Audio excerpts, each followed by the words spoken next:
Kami dari kelompok 4 akan menampilkan hasil kerja kami dengan judul Akhlak dan Krisis, Etika Masyarakat Modern. Saya Meisi. Saya Alia. Saya Kansa. Selamat menyaksikan.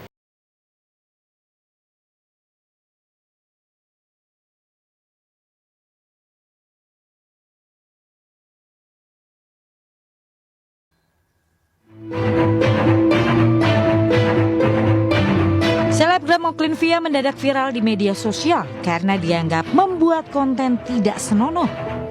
Dalam salah satu videonya, Oklin-Via yang menggunakan kerudung tampak sedang memakan es krim dengan gerakan tidak wajar.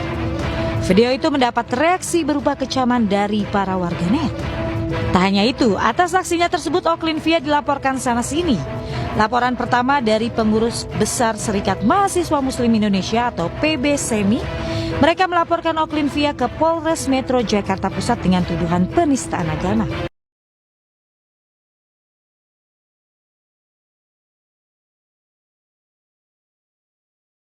وقل للمؤمنات يغضضن من أبصارهن ويحفظن فروجهن ولا يبدين زينتهن إلا ما ظهر منها وليضربن بخمرهن على جيوبهن ولا يبدين زينتهن إلا لبعولتهن أو آبائهن أو آباء بعولتهن أو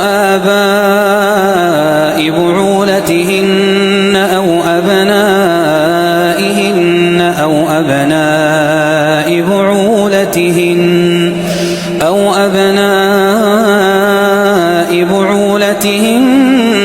أو إخوانهن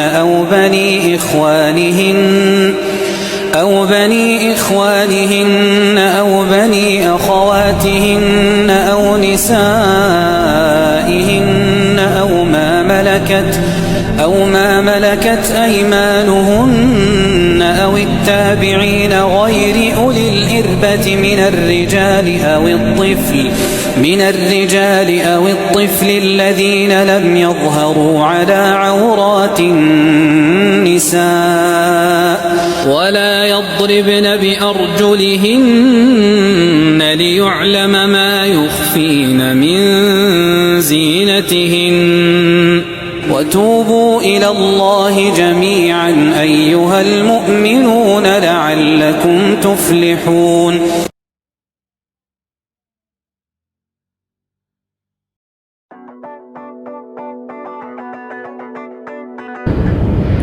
Zaman modern selalu ditandai dengan kemajuan perkembangan di bidang teknologi dan lain sebagainya.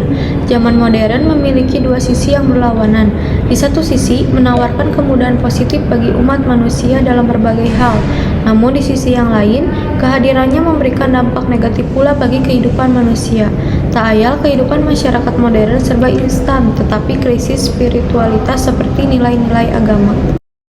Dalam Islam, peranan ilmu pengetahuan dan teknologi dapat membantu kegiatan di bidang dakwah, pengkajian Islam, media komunikasi Islam, dan aktivitas sosial kemasyarakatan lainnya. Kata akhlak berasal dari bahasa Arab uluk yang berarti kebiasaan, dorongan jiwa untuk berbuat secara spontan, tak perlu dipikir, tapi telah menjadi kebiasaan. Kata etika berasal dari bahasa Yunani ethos yang berarti kebiasaan baik atau buruk. Dalam pengajian PKU Muhammadiyah Gamping, Agung Danarto menerangkan bahwa agama Islam memiliki 7 tingkatan spiritual, di antaranya Islam, Iman, Al-Salah, Ihsan, Al-Sadaqoh, Al-Sidikiyah, dan Al-Qurbu.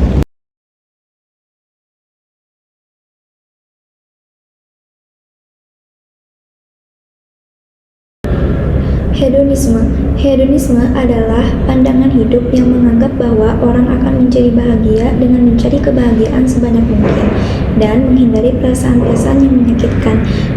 Hedonisme terbagi menjadi dua, yaitu hedonisme etis dan hedonisme psikologis. Hedonisme etis adalah yang memandang bahwa manusia akan menjadi bahagia asal saja ia mengejar nikmat dan menghindari perasaan-perasaan yang menyakitkan.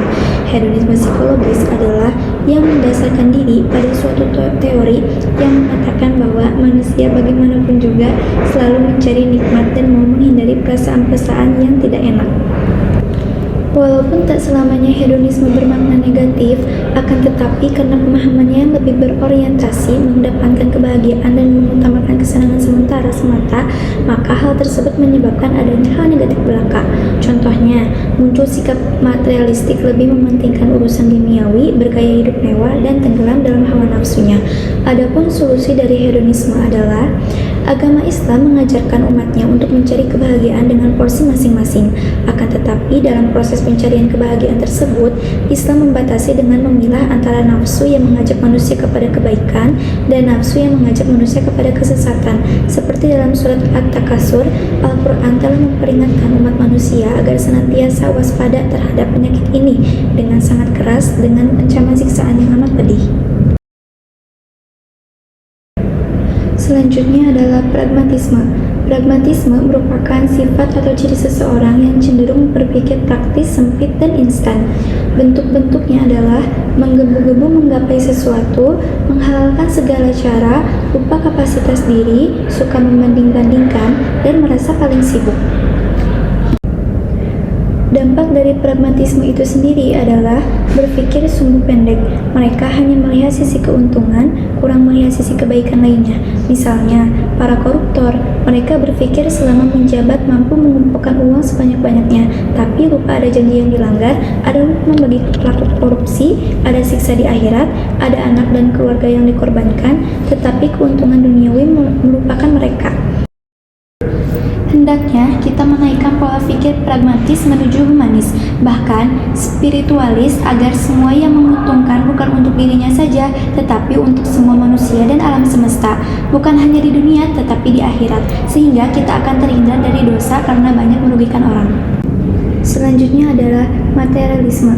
Materialisme adalah pandangan hidup yang semata-mata hanya mencari kesenangan dan kekayaan atau kebendaan, merupakan satu-satunya tujuan atau nilai tertinggi.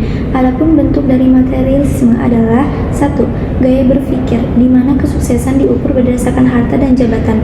2. Adanya keinginan untuk menunjukkan status sosial. 3. Sudut pandang perbandingan sosial yang berlebihan. Dampak dari materialisme adalah sikap hidup dengan orientasi materialis akan mendorong seseorang cenderung konsumtif demi mendapatkan kesenangan dan kepuasan. Dengan kata lain, bahwa sifat materialisme atau terlalu berlebihan dalam mencintai harta akan memberikan sejumlah efek negatif. Solusinya adalah harus disadari bahwa sumber utama penyakit materialisme adalah ketidakmampuan diri untuk mengendalikan hawa nafsu dalam mengkonsumsi barang dan jasa. Untuk itu, jiwa harus dilatih agar memiliki kemampuan pengendalian diri yang baik. Salah satunya adalah berpuasa.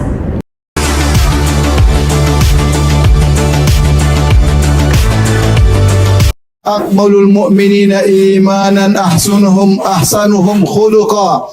Sebaik-baik orang beriman, yang paling sempurna keimanannya adalah yang paling berakhlak mulia di antara mereka. Nabi SAW bersabda, "Aktsaru ma yudkhilun nas al-jannah taqwallah wa husnul khuluq." Yang paling banyak memasukkan orang dalam surga adalah bertakwa kepada Allah dan akhlak yang mulia. Nabi SAW bersabda, "Ma min syai'in athqalu fi mizanil mu'min yaumal qiyamah min husnil khuluq." Tidak ada yang lebih berat diletakkan di timbangan pada hari kiamat kelak seperti akhlak yang mulia. Kata Nabi SAW, "Inna rajula la yudriku bihusni khuluqihi darajatas sawam al-qawam." Sungguh seorang dengan akhlak yang mulia, dia bisa mencapai derajat orang yang senantiasa sholat malam dan senantiasa berpuasa sunnah. Taruhlah dia tidak suka sholat malam, taruhlah dia malas puasa sunnah, tapi dengan akhlaknya yang mulia, dia bisa mencapai derajat orang-orang tersebut. Oleh karena semua menunjukkan bahwasanya akhlak yang mulia adalah ibadah yang sangat agung dalam Islam. Makanya Nabi SAW bersabda, "Innamu bu'ithtu liutammima makarimal akhlak." Sungguhnya aku diutus untuk menyempurnakan akhlak yang mulia. Akhlak merupakan salah satu pilar ajaran Islam yang memiliki kedudukan yang sangat penting. Akhlak merupakan buah yang dihasilkan dari proses penerapan akidah dan syariah atau ibadah sementara menurut Buya Hamka. Akhlak yang baik dengan ditekankan pada usaha manusia untuk memperoleh kesempurnaan. Akhlak yang terdiri dari 4 macam keutamaan, yaitu pertama, hikmah, kedua, syaja'ah, takut, ketiga, ifah, menjaga kehormatan diri, dan keempat, adil. Nilai-nilai akhlak yang tidak pernah kering, adanya agama karena melihat hakikat manusia pada perbuatan baiknya. Dalam agama, tinggi rendah seseorang tidak ditentukan oleh harta, ilmu maupun kekuasaan, tapi ditentukan sepenuhnya oleh perbuatan baik atau takwanya, dan seberapa jauh nilai-nilai etika menjiwai dan mewarnai segala tindakannya. Agama untuk manusia, maka etika atau moral menjadi salah satu ajaran yang amat penting dalam agama apapun. Dan dari sudut pandang etika atau moralitas, rasanya semua agama sepakat mempunyai pandangan yang sama. Semua agama memerintahkan pemeluknya berbuat baik dan melarang perbuatan jahat.